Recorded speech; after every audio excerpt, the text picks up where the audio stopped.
بسم اللہ الرحمن الرحیم۔ السلام علیکم ورحمۃ اللہ وبرکاتہ۔ ایک شخص نے ایسا کلمہ کہا، فرشتے گھبرا گئے۔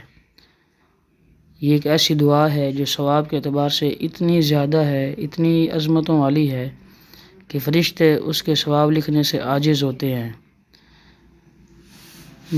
مزید ہماری اسلامی ویڈیوز حاصل کرنے کے لیے ہمارے چینل کو سبسکرائب کریں اور ثواب کی نیت سے دوسرے دوستوں تک بھی اس ہماری ویڈیو کو شیئر کریں۔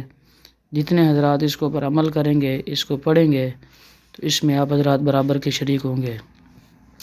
چنانچہ سماعت فرمائیں، ابن ماجہ میں حضرت ابن عمر رضی اللہ تعالیٰ عنہما سے روایت ہے کہ رسول اللہ صلی اللہ علیہ وسلم نے ارشاد فرمایا، ایک شخص نے ایک مرتبہ کہا، یا ربی لک الحمد کما ینبغی لجلال وجہک وعظیم سلطانک۔ فرشتے گھبرا گئے کہ ہم اس کا کتنا اجر لکھیں۔ آخر اللہ تعالیٰ سے انہوں نے عرض کی کہ تیرے ایک بندے نے ایک ایسا کلمہ کہا، ہم نہیں جانتے کہ اسے کس طرح لکھیں۔ پروردگار نے باوجود جاننے کے ان سے پوچھا، اس نے کیا کہا؟ تو انہوں نے بیان کیا کہ اس نے یہ کلمہ پڑھا ہے جو کلمہ اوپر پڑھا جا چکا ہے۔